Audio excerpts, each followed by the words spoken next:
রাজ্যের বিরোধী দলনেতা শুভেন্দু অধিকারীর অন্তর্বর্তী রক্ষা কবচ প্রত্যাহার করে নিল কলকাতা হাইকোর্ট। সেই সঙ্গে তার বিরুদ্ধে থাকা 4টি মামলায় রাজ্য সরকার এবং সিবিআইকে যৌথভাবে বিশেষ তদন্তকারী দল বা সিট গঠন করে তদন্ত শুরু করতে বলা হয়েছে। কলকাতা হাইকোর্টের বিচারপতি জয় সেনগুপ্ত শুক্রবার এই নির্দেশ দিয়েছেন। 2022 সালের 8ই ডিসেম্বর শুভেন্দুকে অন্তর্বর্তী রক্ষা কবচ দিয়েছিলেন হাইকোর্টের বিচারপতি রাজাশেখর মান্থা। তাতে বলা হয়েছিল, হাইকোর্টের অনুমতি ছাড়া শুভেন্দুর বিরুদ্ধে কঠোর পদক্ষেপ করতে পারবে না রাজ্য, কোনো এফআইআর দায়ের করা যাবে না। এর ফলে একাধিক অভিযোগ উঠলেও বিরোধী দলনেতার বিরুদ্ধে এতদিন পুলিশ এফআইআর রুজু করতে পারেনি, তার বিরুদ্ধে চাইলেও পদক্ষেপ করা যায়নি। শুক্রবার বিচারপতি সেনগুপ্ত জানিয়েছেন, কোনো অন্তর্বর্তীকালীন নির্দেশ দীর্ঘদিন ধরে চলতে পারে না, তাই এই রক্ষা কবচ প্রত্যাহার করা হচ্ছে। এছাড়াও তার বিরুদ্ধে যে 15টি মামলা ছিল তা খারিজ করে দেওয়া হয়েছে। বিচারপতি এও জানিয়েছেন, শুক্রবারের নির্দেশের প্রেক্ষিতে বিরোধী দলনেতা বা তার আইনজীবীদের কিছু বলার থাকলে আগামী সোমবারের মধ্যে আদালতে লিখিতভাবে তা জানাতে হবে। আদালতের নির্দেশের ফলে এতদিন শুভেন্দুর বিরুদ্ধে রাজ্য সরকার যে সমস্ত পদক্ষেপ করতে পারেনি, তাতে এখন আর বাধা রইল না বলেই মনে করা হচ্ছে। একাধিক মামলায় তার বিরুদ্ধে এফআইআর দায়ের করা যেতে পারে, তার ভিত্তিতে পদক্ষেপও করতে পারে পুলিশ। আইনজীবী কল্যাণ বন্দ্যোপাধ্যায় বলেছেন, 3-4 বছর ধরে যে বাধাটা ছিল সেটা আর থাকছে না। উনি বেশি মস্তানি করে বেড়াতেন, সেটা এবার বন্ধ হবে। ওর বিরুদ্ধে যে অভিযোগগুলি ছিল তার ভিত্তিতে যদি পুলিশ এখন এফআইআর রুজু করে এগোতে চায় তাহলে এগোবে। এর আগে জাস্টিস মান্থা যে রক্ষা কবচ দিয়েছিলেন, খুল্লা রক্ষা কবচ, কিছুই করা যাবে না, তো সেটা থামিয়ে দিয়েছেন জয় সেনগুপ্ত। তিনি বলেছেন, এভাবে একটা দীর্ঘকালীন, তার কোনো শেষ নেই, এই রক্ষা কবচ এভাবে হতে পারে না, এটার শেষ হওয়া প্রয়োজন।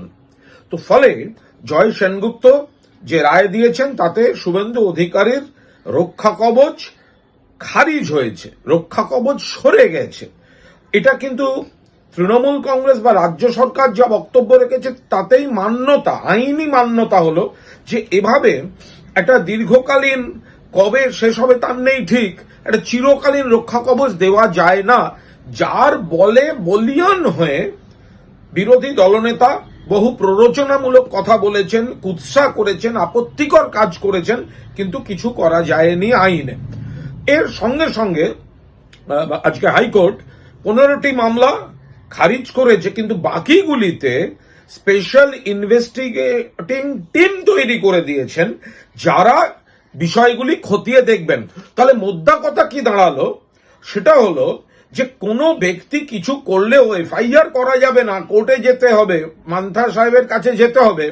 রক্ষা কবচ রয়ে গেছে, সেটা আজ খারিজ হয়ে গেল, রক্ষা কবচ রইল না। যে রক্ষা কবচটা তাকে প্ররোচনামূলক কাজ করার আরো বেশি করে আত্মবিশ্বাস দিচ্ছিল। আর বাকি এবার কিছু করলে আইনে যা ব্যবস্থা হওয়ার হবে, তারপরে কোর্ট কেস টু কেস যা দেখবেন আইনের পথে চলবে। কিন্তু এই যে একটা বিরলের মধ্যে বিরলতম রক্ষা কবচ, তো এটার অবসান আজ ঘটিয়ে দিয়েছেন। এটা নিশ্চিতভাবে শুভেন্দু অধিকারীর জন্য বড় ধাক্কা। যা প্ররোচনা দেবেন, যা করবেন, এবার কিন্তু আগু পিছু 10 বার ভেবে করতে হবে, কারণ জাস্টিস মান্থার রায়টা বিজ্ঞানসম্মত এবং আইনসম্মত ছিল না, সেটা আজ কলকাতা হাইকোর্টই বিচারপতি জয় সেনগুপ্ত সেটা কিন্তু প্রমাণ করে দিলেন। বাংলা খবর, আপনার রাজনীতি, আপনার আওয়াজ।